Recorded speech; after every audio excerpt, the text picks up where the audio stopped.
122। कृपया अपना परिचय दें और फिर। सर मेरा नाम सचिन बुधौलिया है, मैं यूएई से हूँ।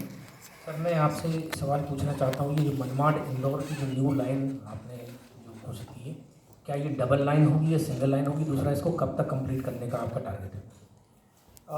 इंदौर मनमाड यानी प्रैक्टिकली मुंबई के लिए जो लाइनें हैं, इस लाइन में 21 किलोमीटर्स की टनल है और 7 बड़े ब्रिजेस हैं। एक ब्रिज तो नर्मदा जी पर भी ब्रिज है बड़ा।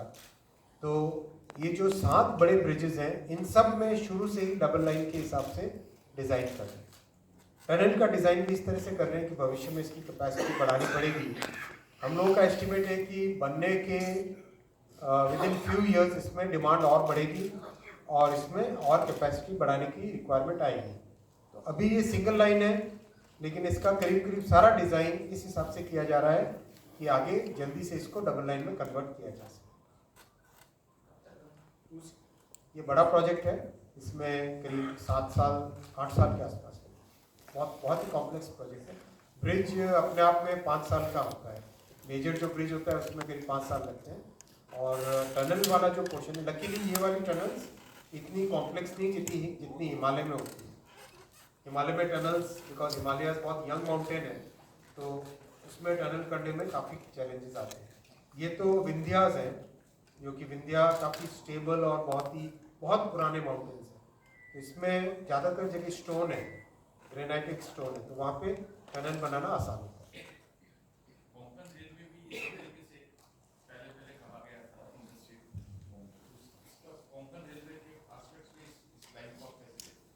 दोनों बहुत अलग है। कोंकण रेलवे एक कोस्ट के साथ आने वाली लाइन है और बहुत अच्छी उसके कारण कनेक्टिविटी हुई है।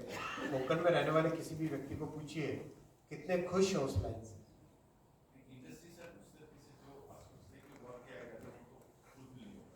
यहाँ पे ऑलरेडी जो इंदौर एक बहुत बड़ा इंडस्ट्रियल सेंटर ऑलरेडी है। फिर धुले में, नारदाना में, पास में उत्तर महाराष्ट्र में इंडस्ट्रियल बेस और खासकर एग्रीकल्चर से रिलेटेड इंडस्ट्रियल बेस ऑलरेडी है। और इस लाइन को अगर आप देखो ना, इस लाइन को केवल आप इंदौर से मनमाड लाइन के हिसाब से नहीं देखना चाहिए। ये आगरा, कानपुर, लखनऊ, वाराणसी और उसके ऊपर जो नेपाल के साथ लगी हुई बॉर्डर वाली जितनी एरियाज हैं, फिर नीचे और झांसी, भोपाल, ग्वालियर, इंदौर, फिर नीचे धुले, नारदाना, फिर मनमाड, फिर नासिक, ऐसे करके इसको पूरा एक्सेस की तरह से देखना चाहिए। 266 Sagar from PTI. So in the Agri Mission projects, you had allocated 1202 crores for Krishi Vikas Kendras. So does it also include providing weather forecasts to farmers, which was earlier done by the Ministry of Earth Sciences? Very good question. I would like to answer it in a way. देखो, knowledge create करना और knowledge को apply करना, weather forecasting की जो ministry of earth sciences से knowledge create होती है, अब उसको अलग अलग सेक्टर्स में कैसे अप्लाई करें, एग्रीकल्चर में कैसे अप्लाई करें, ट्रेन के ऑपरेशंस में कैसे अप्लाई करें, शिपिंग सेक्टर में कैसे करें, फिशरीज में कैसे करें, इन सब को इसकी अलग अलग एप्लीकेशंस, अलग अलग रिक्वायरमेंट होती है। तो उस नॉलेज बेस को डिजिटल एग्रीकल्चर मिशन के थ्रू कैसे किसानों को अपने मोबाइल फ़ोन पे, आप जैसे आज अपने हाथ में फ़ोन होता है और एक हम यूपीआई का कुछ ऐप निकालते हैं, उसी ऐप से हाथों हाथ हम कई सारी चीज़ें कर लेते हैं। वैसे ही किसानों को इस मोबाइल फ़ोन पे कैसे एकदम इंफॉर्मेशन ठीक टाइम पे मिल जाए, वो थिंकिंग है। 45.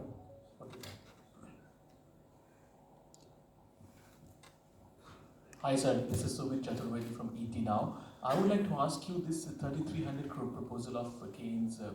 Any more details on the employability? How many people will be employed? And a bit on Tata's Dholera plant. You said land acquisition has happened. So I'll take both the questions separately.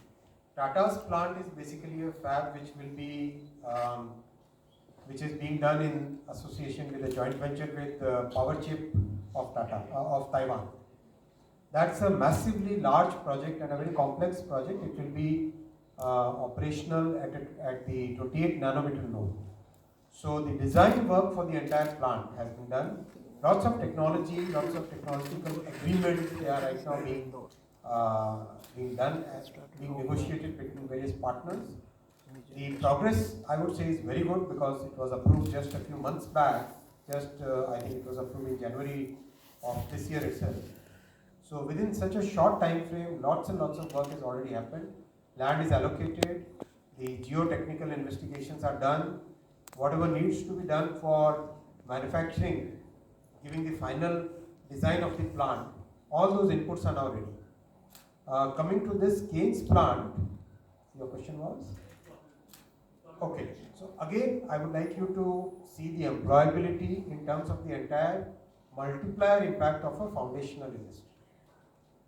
When we look at the employability, the employment generation potential of a semiconductor plant, we have to think like we think about a steel plant or a chemical plant or a plastic plant or a refinery or that kind of thing, right? That is the foundational industry, which then feeds into many more industries. So as you know, today we have electronics manufacturing growing at almost 17-18% CAGR. So that industry itself is requiring lots of semiconductors. If we have the semiconductor manufacturing in India, then the multiplier for the electronics manufacturing, for automobile manufacturing, appliance manufacturing, power electronics, all those things become very important, and those industries get used. 62. Good afternoon, sir. This is Aditi Agrawal here from Hindustan Times. A couple of questions. One, are there plans to increase the outlay for the Indian Semiconductor Mission and the PLI scheme? And second, when it comes to the Digital Agriculture Mission, you talked about how it will follow a public-private partnership model. So are there partners who have already been, whom you have already tied up with? And what happens to the existing digital crop surveys that were introduced as a part of AgriStack by different states? So will DAM be executed at central level, at state level, or in partnership with states? So the first question is about increased outlay for the ISM. See, as we have always maintained, that the semiconductor mission is a program for at least 10 years minimum. This is an industry which is going to be very crucial for our growth, for our country's growth, for the entire industrial production that we have in our country. We have a large automobile industry in our country, right? We have a very large electronics manufacturing industry coming up in our country. We have practically large number of appliances are now manufactured in India. So the success of Make in India requires that the foundational industry should also be present in our country.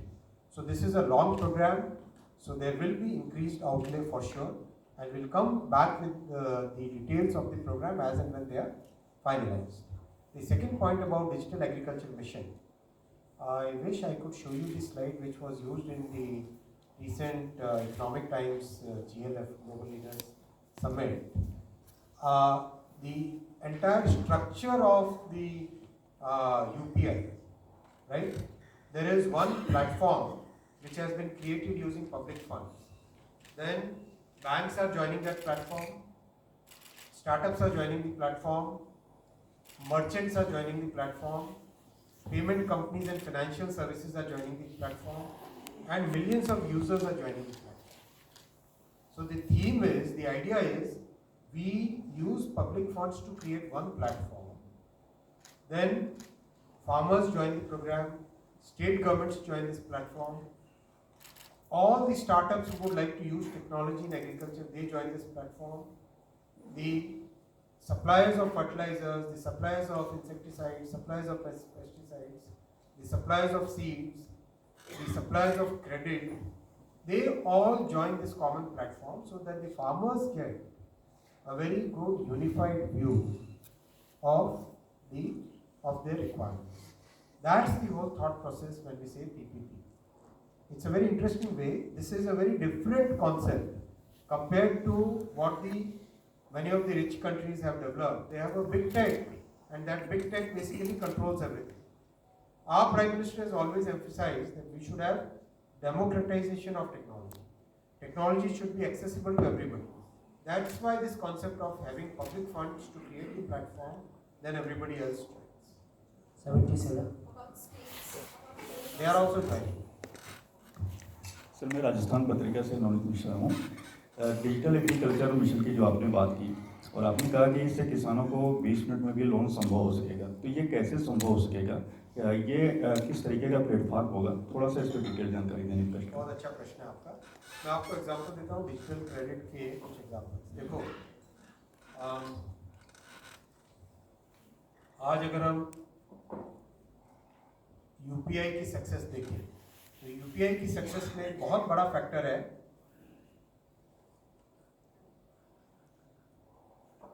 Instant payment, right?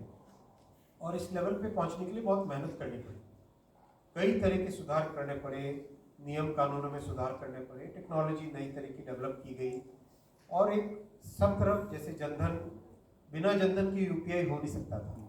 तो आज जो 53 crore Jan Dhan accounts हैं वो उसके पीछे बहुत बड़ी एक फाउंडेशन है। मतलब जिनसे भी अगर हम बात करें करीब करीब हर कोई ये कहता है कि दुनिया का सबसे बड़ा फाइनेंशियल इंक्लूजन का प्रोग्राम, इतिहास का सबसे बड़ा फाइनेंशियल इंक्लूजन का प्रोग्राम है तो जनधन है और यूपीआई का पेमेंट सिस्टम है। इस 53 करोड़ को अगर आप देखो तो पूरे अमेरिका की पॉपुलेशन 33 करोड़ है, 35 करोड़ है। मतलब अमेरिका की पॉपुलेशन से ज़्यादा जनधन अकाउंट भारत में खुले। तो इससे एक व्यवस्था बनी। वैसे ही जब आपके पास पेमेंट का सिस्टम आ गया, आपके पास बैंक अकाउंट का सिस्टम आ गया, आपके पास मोबाइल के थ्रू डेटा कनेक्टिविटी आ गई, अब आप अगर इसके साथ किसानों का, उनकी ज़मीन की डिटेल्स, उनके स्वयं के डिटेल्स और क्या क्रॉप प्रोड्यूस कर रहे हैं उसके डिटेल्स आ जाए, तो आपके पास कंप्लीट इंफॉर्मेशन जो चाहिए वो सारी आ जाए। वो आ जाने से फैसला एकदम क्विक और डिजिटली हो पाता है। डिजिटल क्रेडिट में अभी कुछ टाइम में बहुत अच्छी प्रोग्रेस हुई है और उसमें जो एग्जांपल्स आए हैं इतनी खुशी होती है, इतना सेटिस्फेक्शन मिलता है कि एक साधारण बिल्कुल माइक्रो एंटरप्रेन्योर बोले जिसको, रेडी पटरी पे काम करने वाला व्यक्ति, छोटी सी दुकान लगाया हुआ व्यक्ति, उसको 10,000, 12,000, 15,000 का लोन चाहिए। वो लोन देने के लिए 10-12 बैंक्स compete कर रहे हैं। ये पावर है डिजिटल टेक्नोलॉजी। ये अभी रियल में एक्चुअल में करीब करीब डिजिटल लोन्स की संख्या एग्जैक्ट अगर जानकारी हो तो वरना करीब 30,000 करोड़ के आसपास ऑलरेडी डिजिटल क्रेडिट का नंबर पहुंच चुका है। वो बेनिफिट आपको डिजिटल टेक्नोलॉजी से साधारण व्यक्ति के जीवन में बहुत बड़ा हिस्सा है। 273। सर मैं मधुरेंद्र न्यूज़ नेशन से। डिजिटल कृषि मिशन के जो मेजर पिलर्स रखे गए हैं जैसे एग्री स्टैक और कृषि निर्णय समर्थन प्रणाली, उसे फुलफिल करने के लिए एक मेजर डिपेंडेंसी जो है वो सेंट्रल गवर्नमेंट की स्टेट गवर्नमेंट के ऊपर होगी। उस कोऑर्डिनेशन को कैसे एस्टेब्लिश किया जाएगा, क्योंकि इससे पहले भी देखा गया कि कृषि सुधारों को लेकर सरकार ने जो कदम उठाए वो राज्यों में लागू नहीं हुआ, यानी जो लास्ट माइलस्टोन है वहाँ तक आप टच नहीं कर पाए। तो उसको लेकर क्या स्ट्रेटजी तैयार की गई? आपने अभी इतने सारे प्रोजेक्ट्स देखे, हर प्रोजेक्ट में थिंकिंग है कोऑपरेटिव फेडरलिज्म की, राज्य सरकार के साथ कदम से कदम मिलाकर काम करने की। इस पूरे प्रोजेक्ट में भी बहुत क्लियर थिंकिंग रहेगी।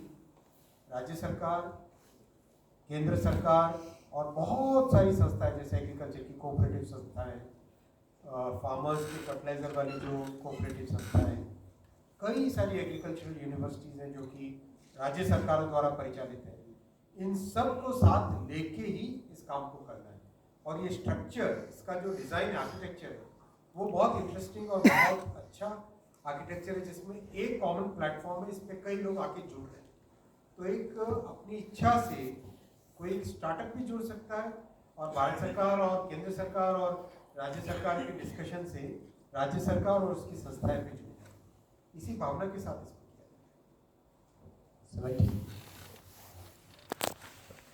Sir, Namaskar, Sanjay. So my question is about the sport. You're saying it will create 12 lakh jobs. So these are going to be in what, like, are we having the skill manpower for that? Those jobs, how do? You're talking about? Yes, sir.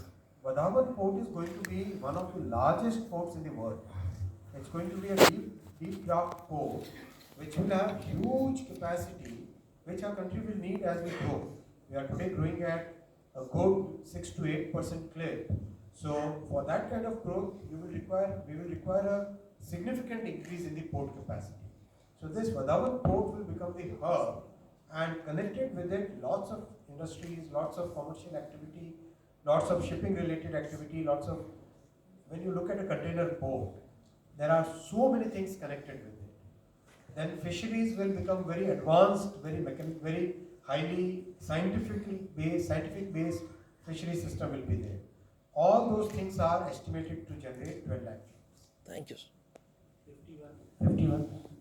And by the way, we are also looking at how to connect the Vadhavan port with the hinterland. One connection will be the Western Dedicated Freight Corridor, right? Which sits right next to the port location, just about 12 kilometers, and that is part of the project approval of 76,000 crore rupees. Simultaneously, we are looking how do we connect the Vadhavan port with the hinterland, which is Nasik. So when you saw this map today, Nasik becomes a very important junction, and from north, the lines are coming, railway lines are coming to Nasik.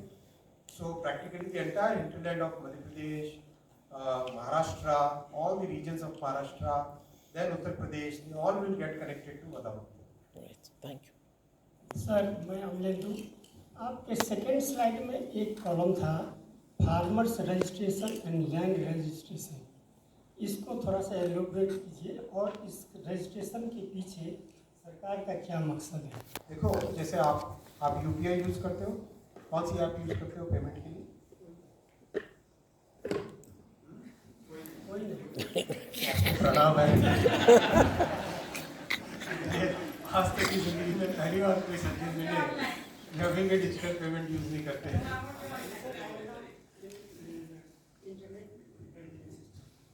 अरे वाह, अच्छा, thank you. देखो,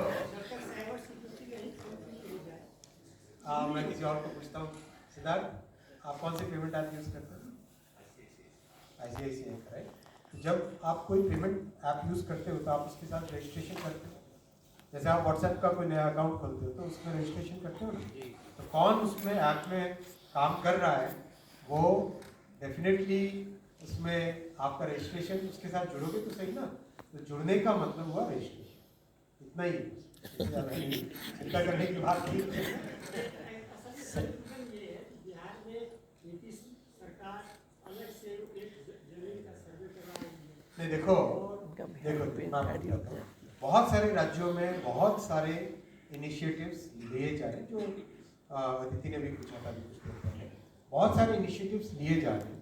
उन सब initiatives को एक साथ एक प्लेटफॉर्म पे हार्मोनाइज्ड वे में सहमति के साथ जुड़ने का ये मिशन। इसमें ये नहीं है कि कोई excluding one from the other, वो थिंकिंग नहीं। 71। नमस्कार सर, मैं पूनम हूँ अमर उजाला से। मेरा प्रश्न है कि जो कृषि वाली योजनाएं हैं वो बेहद लुभावनी है, लेकिन ये कृषकों तक कैसे पहुँचेंगी? और इसमें एक PPP मॉडल का जिक्र किया गया है। अभी जो मौजूदा हमारा ग्रामीण परिवेश है उसमें एक पराली को लेकर हमने PPP मॉडल को इंट्रोड्यूस किया था, लेकिन पराली अभी भी उतनी ही चल रही है। तो ऐसे में ये दो चुनौतियां हैं, इससे कैसे पार पाया जाए? आपने सही कहा, इसमें राज्य सरकारों का बहुत बड़ा सहयोग रहेगा। कैसे हम किसानों तक पहुँचे, कैसे ज़मीन पे ये योजनाएं पहुँचे, उसमें राज्यों का सहयोग भी बहुत बड़ा रहेगा। राज्यों की बहुत बड़ी, जैसा भाई ने भी कहा अभी, राज्यों की भूमिका बहुत इम्पोर्टेंट होती है। तो राज्यों की भूमिका रहेगी, कृषि विज्ञान केंद्र की भूमिका रहेगी, एग्रीकल्चर यूनिवर्सिटीज़ की भूमिका रहेगी, और आपकी मीडिया की भी बहुत बड़ी भूमिका रहेगी ज़मीन तक इन विषयों को पहुँचने में। There is no question. Sir, one question. Ashwini sir, आपने बहुत डिटेल में बताया कि सेमी कंडक्टर, अपना परिचय भी दे दें। या हिमांशु शेखर, मैं NDTV इंडिया में काम करता हूँ। सेमीकंडक्टर इंडस्ट्री में बहुत सारे पहल आपने दिए हैं। सवाल एक छोटा सा ये था कि एक जो सेमीकंडक्टर मैन्युफैक्चरिंग इंसेंटिव पॉलिसी आप लेकर आए थे, पहला चरण तो उसका अभी कार्यान्वित हो रहा है। दूसरे चरण के बारे में भी क्या सोचा जा रहा है, आगे के लिए क्या सोचा आपने? मैंने इस प्रश्न का जवाब थोड़ी देर पहले दिया है, फिर भी रिपीट कर रहा हूँ। सेमीकंडक्टर भारत के भविष्य के लिए, भारत के मैन्युफैक्चरिंग के लिए और हमारे देश के लिए स्ट्रैटेजिक इम्पोर्टेंस है इस इंडस्ट्री की, इसीलिए इसके ऊपर एक लॉन्ग टर्म व्यू रखा गया है। मिनिमम 10 साल का व्यू है, जिसमें फर्स्ट फेज में जो प्रोग्राम्स आए इसमें डिज़ाइन के लिए, मैन्युफैक्चरिंग के लिए, रिसर्च के लिए, एजुकेशन, आपको मैं ये भी बताना चाहूँगा 113 यूनिवर्सिटीज़, 113 यूनिवर्सिटीज़ में अब सेमीकंडक्टर का एडवांस्ड कोर्स करिकुलम चालू हुआ है और स्टूडेंट्स को नए टूल्स दिए जा रहे हैं जिससे कि वो प्रैक्टिकल ट्रेनिंग दें। और लैब रिसर्च के साथ मिलके जो सेमाइवर्स यानी वर्चुअल आप एक फैब के अंदर पहुंच के उसका जितनी मैन्युफैक्चरिंग का काम है वो कर सकते हो, उसका पहला बैच भी अभी ऑलरेडी ट्रेनिंग दे रहा है। तो हर चीज़ जो एक पूरा talent, fab, ATMP, research and development, design, ecosystem के पार्टनर्स, इन सब के ऊपर काम कर रहे हैं और अगले फेज जब अप्रूव होगा तब आपके सामने लेके आऊँगा।